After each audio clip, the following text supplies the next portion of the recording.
Guys, it's Nate from PlayYourCourt.com. It's Workout Wednesday, and we are bringing you part 2 from a 2-part series, how to build lower body strength with bad knees, or if you're injured.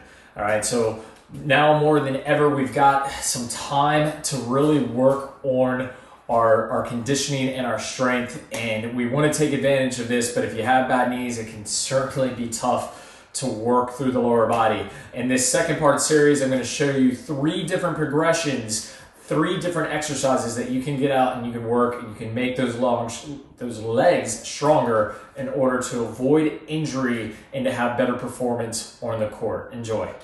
Okay, so up next, my personal favorite, we're talking about monster walks. Okay, if you don't have resistant bands at home, do yourself a favor and get some, because if there's one thing that you do that's good for the tennis court, it's these monster walks with side shuffles and forward and backwards movement.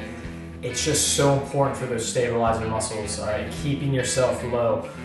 When we go to hit a ball on the run and we need to keep that core stabilized, remember tight abs, all right, tight abs and tight glutes. When we get out there, that stability is all about being able to stay low and work through. And that's what this is gonna do. So what are monster walks? I'm gonna take the band, and then you can, with these, you can tie them as tight as you want to get as much resistance as you want. Now it's important that you stay below the knees. All right, and the monster walks, I'm just gonna work forward. I'm gonna get low in my athletic stance. All right, hands in the hip, and then I'm just going to walk forward. You can see why they're called monster walks, right? I'm lurching forward, and I'm a monster, right? And so same thing with working back, staying low. Okay, and this is something the kids in the academy do daily. I mean, every day then. They're out there working on this, but this is something that's really good for adults as well, because it's not super difficult on the knees. All right, the next up, with same thing with the resistance bands, is the side shuffles. All right, side shuffles, just like it sounds like, I'm just not doing them fast. I'm gonna start at one end of the room. All right, I'm gonna get down. All right, and with tennis, it's important that you don't let your feet get too close. All right, perhaps in a karaoke recovery, all right, but ultimately, I want distance between my feet, all right? So these are our monster walks and our side shuffles. And you know, if you want to do this, maybe you're more fit and you want to put this all together and do one workout, that's awesome. Just maybe take 1 or 2. Same thing here, you're looking for that kind of reps of 10, 15 at the max, and then 2 to 3 sets. The next thing we're talking about are calf raises, all right? And these calf raises are really important because when we're on the court, we're on our toes, right? We wanna have these strong calves in order to be better athletes on the court. These are pretty routine. Most of them know what they are, but it's important that we implement them. And simply all a calf raise is the most novice version essentially is by you can use steps, but in this version, I'll show you sideways. In this version, I'm just going up and coming down. I mean, and this is the lowest impact possible, right? Second would be a foot behind, and I love this because now we're working on balance too. And we're pushing up, all right? And we get a little bit more weight out on the foot, and a little bit more resistance. And then the most challenging will be to do it with weights, okay? So same thing, I can either just go both feet and push up, all right? So I've got some resistance, or I can add the balance in. I can get that foot behind the other foot, all right?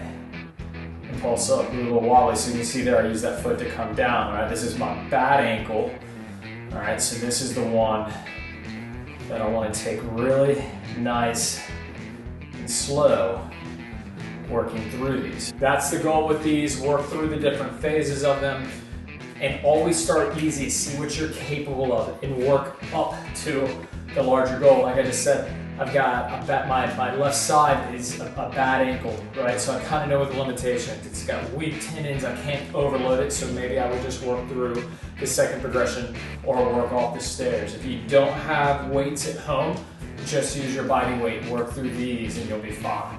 All right, let's take a look at this, the last exercise. And this one, we're gonna be talking about wall sits. Okay guys, so in the final video, we're talking about wall sits, okay? And this is something that you don't need any equipment, so it's a perfect exercise. All you need is a wall, a door, if it's sturdy, that one's not.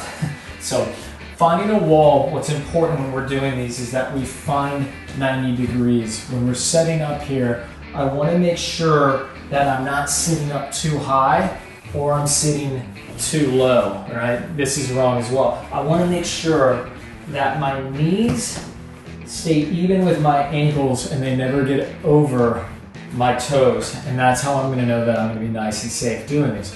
So the important thing here is also that we don't necessarily need to do these for minutes or in. 30 seconds will get the job done. You can push it longer if you want, but 30 seconds on, 30 seconds off, 30 seconds on, 30 seconds off is a perfect way to really mimic what we see kind of in the court with the engagement and the break.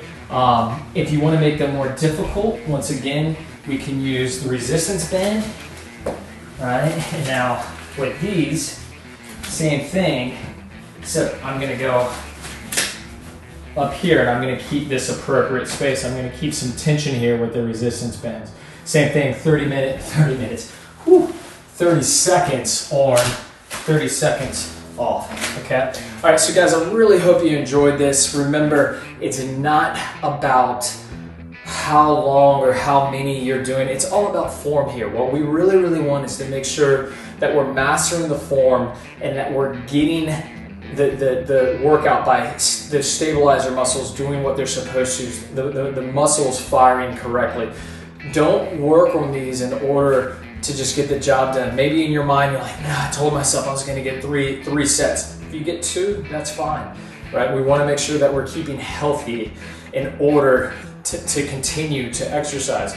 One of the big problems I see with a lot of the athletes is that they don't do prehab, right? And that's what a lot of this stuff is. They don't do things to get the muscles strong like they need to take on more challenging exercises. So this goes all the way from the academy students, the high performance young adults, all the way to like really fit, healthy adults.